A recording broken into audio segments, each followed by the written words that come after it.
Welcome to the Joy Lab podcast, where we help you uncover and foster your most joyful self. Your hosts, Dr. Henry Emmons and Dr. Aimee Prasek, bring you the ideal mix of soulful and scientifically sound tools to spark your joy, even when it feels dark. When you're ready to experiment with more joy, combine this podcast with the full Joy Lab program over at joylab.coach.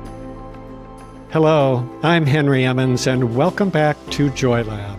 And I'm Aimee Prasek. So this month we are in our element of love, and today we are talking specifically about self-love. And to get us started, I want to use the myth of Narcissus.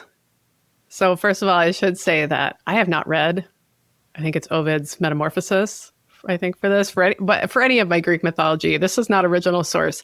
I have exclusively relied on Stephen Fry's books, particularly his audiobooks on Greek myths, which are fantastic. I can attest to that, Amy. I think you might have turned me on to those, and I did. Love them. You guys, they are so good. So if you want more Greek myths in your life, Stephen Fry audiobooks are amazing. So I think they're fairly accurate, but I'm pulling from his inspiration here. So here goes. Long ago, there lived a young man named Narcissus. His beauty was legendary. Anyone who saw him just fell in love with him. But Narcissus had no love to give. So, of course, there's like a whole back drama here of all the gods and other stories that I'm just going to ignore for a moment. We'll just breeze past all that. It's so complicated. And we'll just say that Narcissus was kind of a jerk.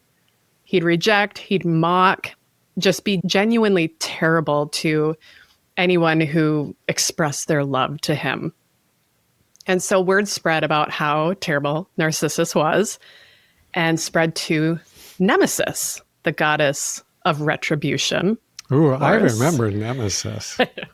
So good. These myths, they just get into the complexities of humans so well. They seem extreme, but then it's probably pretty accurate. It's funny how that stuff is still so woven into our psyches. Yeah, our language, our everything. So she vowed that Narcissus would learn what it meant to only love oneself. So Nemesis lured Narcissus back to a pond in the forest. And when Narcissus bent to drink, he saw this gorgeous creature staring back at him. And that face of desire that he'd seen before was right there. But this time he wanted that beautiful creature that was staring back at him. And he fell into obsession with this creature, not realizing it was his reflection. Right, so yep. No mirrors back then. Yeah. So Narcissus remained on the edge of the pond, just staring. He couldn't look away. He stared and he didn't eat, and he stared and he didn't sleep. He was consumed. And he stayed there staring at his image, obsessing until he finally took his final breath, consumed by his self-obsession that could never nourish him. And he died alone without ever experiencing true love. Oh. Yep. So that's Narcissus and narcissism, of course, right? So definitely not a love story. None of the myths are. Well, maybe a few. But this is like maybe even peak unrequited love. This kind of self-obsession that gets nothing in return. Very interesting. I think this myth highlights some of the differences really well between self-love and narcissism, and I want to get more into those details. And just to note first, actually, we're not going to dig into the intricacies of narcissism because it's complex, right? Instead, we want to talk more about how self-love and narcissism are different because they often get thrown around like synonyms, that self-love is narcissism, that if I love myself, then I'm a narcissist. And I think there's confusion here because of maybe there's just so much misinformation out there on narcissism. It's easy to throw it around as just a blanket adjective for anybody who we think is a jerk. Yeah. Which I get. I've said it multiple times. to myself when somebody cuts me off or something. So Henry, do you want to give us, though, a little bit more insight into narcissism, just enough to kind of set the table for us so that we don't just throw it out at everybody who budges in line in front of us? Yeah. Let me say, though, that the way you portrayed it, Aimee, I'm feeling a little bad for Narcissus. Yeah. There's a whole backstory, too, that makes me feel even worse for him. I mean, he wasn't such a a-hole. Bad deal, dying, craving something he can't have and alone and jeepers. But, that does kind of get us to the crux of the difference between narcissism and self-love. And it's, simply put, narcissism is pathological. It creates more suffering for the person who has it. So, just to give a little background, a little caveat on this, throughout my career, I can hardly think of someone I've worked with who I consider to be a true narcissist. I mean, it's that degree of I guess, unhealthiness, pathology, I think is pretty rare, actually.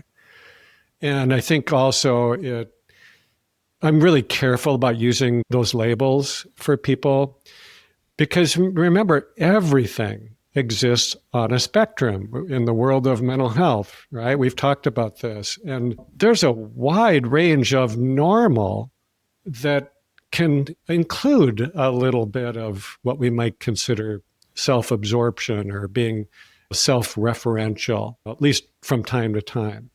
And who among us doesn't really want to be special once in a while, right? Or to be recognized for something good, to be praised, I mean. Absolutely. Really. So there's a lot of normal that I think we can easily get into labeling as unhealthy that I don't think is actually unhealthy. So in order for there to truly be a clinical diagnosis, by definition, there needs to be some significant impairment.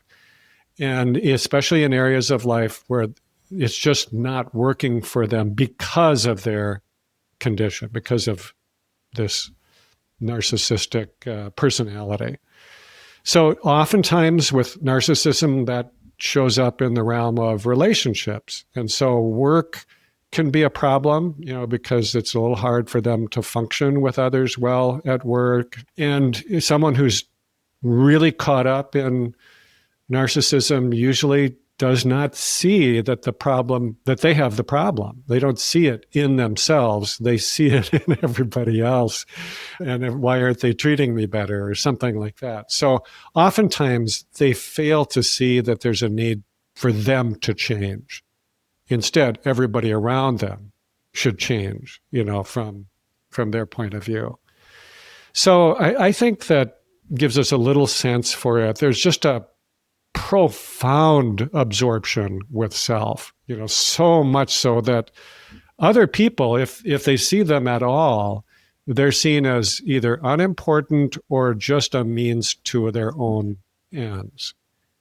And I even think that there's a little overlap with what we call sociopathy or, sociopath, because there can be what seems like a complete lack of empathy for other people, just not able to get yourself into what another person's life might be like or struggles that they might be having. So narcissists tend to think that they're not only that they're special, but they are so special that everyone else should kowtow to them. There's a degree of grandiosity that almost borders on delusional, just to such an extreme degree. And there's this constant need for admiration and praise that is never enough. It never fills them up. They just need more. It's like that Buddhist concept of the hungry ghost. You are never, ever satisfied. And in this case, they're never satisfied with this need to feel special somehow. So, you can imagine this is a very fragile psychological state to be in. And so if something goes badly in their lives, it's pretty easy to tip into a really severe downward spiral of something like envy, of someone else, or shame. And these emotions can be so intense and yet hard for them to really tune in and even see or understand that they're having these emotions. Very hard to connect with them. And that makes it extremely hard then to develop healthy emotional connections to other people. And so just like our poor old Greek narcissist, it can be a pretty lonely life. Fragile and lonely. Like those are pretty much the opposites of love. Yeah. Self-love. Tough combination. Yeah. Thank you, Henry. That gives us a good foundation to work from. We're starting to see that narcissism and self-love are very different concepts. To come back to Narcissus real quick, he's so obsessed with his external image that he ignores he ignores the presence, the love, the support of everyone else around, but he also ignores his own well-being. I think that's kind of interesting in this. His narcissism, his obsession with his external image or his status causes him to actually ignore his own well-being, and he withers and dies. And you said, of course, narcissistic personality disorder, when it gets into this pathological territory, that the suffering is greatest for the person. I'm sure those of you who maybe have lived with a narcissist are like, well, it's pretty terrible for me too, and everybody else. But yeah, you don't get much back. But I mean, it's, God, dying at the end of the pond because you're staring at yourself, lonely and fragile, is pretty terrible. So it's just interesting to really think about it. Again, if you've lived with a narcissist or had a close friend or somebody in your circle, very hard to be with those folks. But man, it is a tough way to live, right? But I think what's really interesting is that when we're talking about self-love, like self-love doesn't let those things happen. You're not going to sit on the edge of the pond and wither away and die. When we are practicing self-love, we take care of our well-being to the best of our abilities. Self-love means that we respect ourselves. We identify boundaries that support our well-being. Mm-hmm. We talk kindly to ourselves. And we challenge ourselves too when it comes to self-love. Self-love supports behavior change. We talked a lot about this at Joy Lab. We can create more lasting, meaningful changes in our lives when we're using self-love as kind of both the compass and the fuel. It directs us and it sustains us. Mm-hmm. But it's hard. And I think we discount self-love so easily. Part of the problem, as we've gotten into a little bit, is that we conflate the two, as I noted, and we put them on one end of the spectrum. So we put narcissism and self-love on one end, and then self-hate and low self-esteem on the other. And that's just not true. These are not opposites. Self-love and narcissism are not on that same side. So first off, to kind of break that down a little bit, many folks with narcissistic tendencies, so I'm not speaking about narcissistic personality disorder, but if you have higher narcissistic tendencies, particularly those with what are sometimes called vulnerable or covert types of tendencies or narcissism, they often have lower self-esteem compared to those with fewer narcissistic tendencies. So, I would completely agree with that, right, Aimee. And I'm sure, again, if you've had somebody in your circle, it's kind of so obvious. Yeah. So narcissism is not just an issue of overblown self-love. I don't even think it's a slippery slope, self-love into narcissism. They're just completely unrelated. For example, someone with good self-love might say to themselves, I love myself. I am worthy of love. Someone with strong narcissistic tendencies would instead say, I'm better than others. I'm better than you. I'm more deserving than you. So those are very different statements. I think it's important to note that self-love will not take you into a slide of narcissism. Yeah, yeah. The way you phrased it earlier, Aimee, I think you said back to the myth of Narcissus that he withered away and died.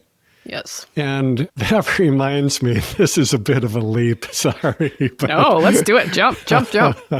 It reminds me of what happens to neurons, brain cells, new brain cells. Okay, so this gets back to the way the brain is able to repair and replace neurons throughout our lifetimes. Okay, it's creating new ones. However, if that new brain cell fails to connect with enough other brain cells, the description is just like that. It withers away and dies. It doesn't matter if that's the best brain cell in the whole brain. It's still going to wither away and die. Oh, wow. If it's not interconnected. And I think it really gets to me, one of the real fundamental differences between the two is that genuine self-love creates more connection. And I would even argue that focusing on self-love will protect you from the pitfalls of narcissism or self-absorption. You know, as I was saying earlier, a somewhat true narcissist has created just a terribly fragile house of cards emotionally and psychically, and it will collapse if it isn't constantly propped up from the outside. That's just a terrible thing to have to rely on because those outside inputs are unreliable. Whereas with self-love, you know, you are consciously trying to build a solid foundation of self-esteem, good, normal, healthy self-esteem, more emotional awareness, healthier relationships with mutual give and take and respect. And with self-love, you can say, you know, I'm really a good person and so are you, and let's hang out. So I think learning to love oneself protects not only against narcissism, but really against almost all mental health challenges. For years, as you know, Aimee, I ran a program called resilience training, and we worked with folks, lots of them, who had anxiety or depression and had not fully recovered for one reason or another. And we used a whole bunch of different approaches to it, lots of natural therapies, some form of exercise, solid take on nutrition, mindfulness meditation. And there were two things that emerged over years of doing this that clearly seemed to make the biggest difference for who fully recovered versus those who didn't. And one of them was being connected to others, just like we talked about. But the other one was to really create a greater sense of connection with oneself, you know, self-love, self-compassion. I mean, clearly, that is the lack of that is a risk factor for anxiety and depression, and strengthening that genuine, you know, authentic approach to how you seeing the good in yourself and loving that part of you and using that in order to connect, create a stronger web of connection with others, you know, being kinder to oneself. That is super protective. Yeah, it's so surprisingly powerful. We can't bottle it though, can we? We have to practice it. So it's not covered by insurance. Unfortunately, we put ourselves in this situation, but we can practice it every day. Actually, speaking of practice as well, one more note about narcissism and neuroplasticity, which I love that you brought that in, Henry. There's always room for change. I think, as you noted, Henry, with a diagnosis of narcissistic personality disorder, certainly it can be very hard to see the struggle, what is contributing to the symptoms. However, I think it's also important to note, and I'll link to some really great studies here, that these tendencies, that diagnosis, it is not concrete. there is room for change. There's this great study from Dr. Erica Carlson and colleagues. I have to shout out the title of this article too. It's "You Probably Think This Paper's About You: Narcissists' Perceptions of Their Personality and Reputation." It's so good. You probably think this paper's about you. Narcissism. Okay, so I want to explain this a little bit. I think it's really helpful to put into context here as we're talking about narcissism and thinking, oh, it's just way on the end of the spectrum and it's too far gone. These researchers want to understand a little bit more about how folks who score high on narcissistic tendencies really saw themselves. And so in the study, they found that folks with higher narcissistic tendencies, there are like three things that I want to call out. First, that they do understand that others see themselves less positively than they see themselves, which I think is really interesting. So this gets at something called meta-perception, which is how we think others perceive us. So I'm not, they might not think that what they're doing is wrong, but they do often see that they're not seen as positively as they see themselves.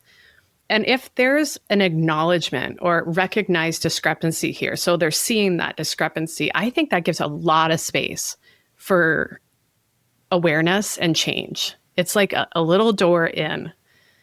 Maybe I'm not as special as I think, right? Self-love can hold that. So we can apply self-love as a tool, as a therapeutic tool to support this type of work for folks with narcissistic tendencies. Maybe I'm special, but no more special than anyone else. And that's okay. I can hold that because I have that self-love that can be applied. In this study, they also found folks with higher narcissistic scores can see that they make positive first impressions that deteriorate over time, which is really common. And you're saying, are they aware of that? Yeah, so they can see that. Oh, yeah. I make really good first impressions, but for some reason, it seems to get worse. It seems to degrade over time. So again, maybe they're not knowing why, but there's that door. And then we can work with this stuff. If you have narcissistic tendencies, it is not a curse. You do not have to die at the end of a pond. And the final thing I wanted to note, they also found that these folks often describe themselves as arrogant. So they can kind of see it, but there's something there to work with. And I think also important in the research is that when folks receive evidence-based treatment for NPD, narcissistic personality disorder, they often improve. So treatment is supportive. It will have good clinical outcomes for a lot of folks.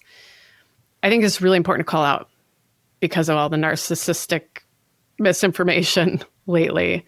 It's essential to know that narcissism is not the same as self-love, and folks who have higher narcissistic tendencies or even NPD are not permanently cursed. This is not a terminal, concrete, unchangeable condition. There is so much room for change and healing here. So Henry, you want to say anything about kind of like the application even of self-love? Yeah, well, I want to comment on a term you used. I think you said meta-awareness, or was it metacognition? Yeah, meta-perception. Meta-perception. Same. Yeah. So, and the way I understand that is the term meta to me means something above or on top of or beyond. And so here's how I understand it. In mindfulness practice, one of the core skills, which is not too difficult to obtain, but then you need to keep working with it, and that is the skill of the observing self, connecting with your observer, which to me is that meta perception, awareness. Yep. There's something that's above and beyond our usual day-to-day awareness and our kind of self-knowledge and observing how we interact with people. There's something, if we can connect to it, that is able to kind of watch all of that unfold and give us a great deal of insight into what's happening. And that insight then is something we can utilize to create the kind of changes we want. And one of the reasons for it is that that part of ourselves is not caught up in all of the drama and emotion of it. It's really not. It's like this part that is, I don't know, unaffected observer that's a huge ally for us. And so this is something that we really try to work with in the Joy Lab program, because as Aimee said earlier, it is a skill. It's a set of skills to be able to work with things. And this is one of the core skills that most of us don't naturally identify with. But once you do, it's like that first learning to ride a bike. It's a little tricky. And once you get it, you've got it. And you can keep returning to it and using it again and again. And with a little guidance, you can apply it to any number of things that is super helpful. So it's a way of tapping into this capacity to create greater self-love without all the worry that, I'm becoming too self-absorbed or whatever, because it's not the case. And you can see it, witness it firsthand. Yes, I love that. Thanks for highlighting it. That kind of positive self-distancing practices. We do so much of that in Joy Lab. I'm just picturing Narcissus at the edge of the pond, just sort of hyper focused on self, and to be able to pull back and see oneself, or even just imagining if you saw somebody sitting at the edge of the pond, clearly distraught, withering and dying, how would you approach that person? With love, with attention. And, if Narcissus sort of pulled back and looked around, wow, I am alone here. Something is awry. There's something not quite right.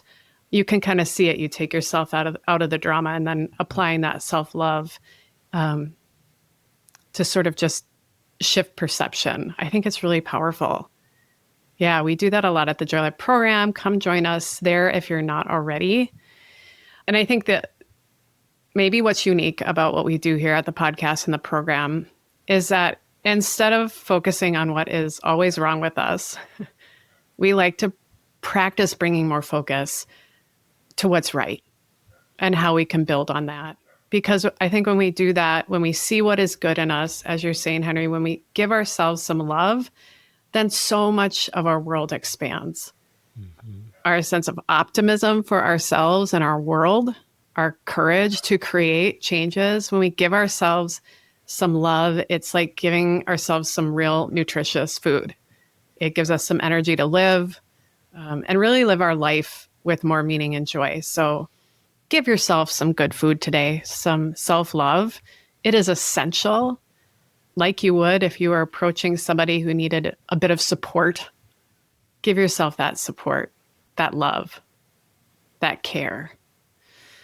To close our time today, I do want to share some wisdom, some nourishment from Bell Hooks. I think it applies so well right here. This is from her book, All About Love. Here it is. One of the best guides to how to be self-loving is to give ourselves the love we are often dreaming about receiving from others. There was a time when I felt lousy about my over 40 body, saw myself as too fat, too this or too that. Yet I fantasized about finding a lover who would give me the gift of being loved as I am. It is silly, isn't it? That I would dream of someone else offering to me the acceptance and affirmation I was withholding from myself. This was a moment when the maxim, you can never love anybody if you are unable to love yourself, made clear sense. And I add, do not expect to receive the love from someone else you do not give yourself. Thank you for listening to the Joy Lab podcast. If you enjoyed today's show, visit joylab.coach to learn more about the full Joy Lab program. Be sure to rate and review us wherever you listen to your favorite podcasts. Please remember that this content is for informational and educational purposes only. It is not intended to provide medical advice and is not a replacement for advice and treatment from a medical professional. Please consult your doctor or other qualified health professional before beginning any diet change, supplement, or lifestyle program. Please see our terms for more information.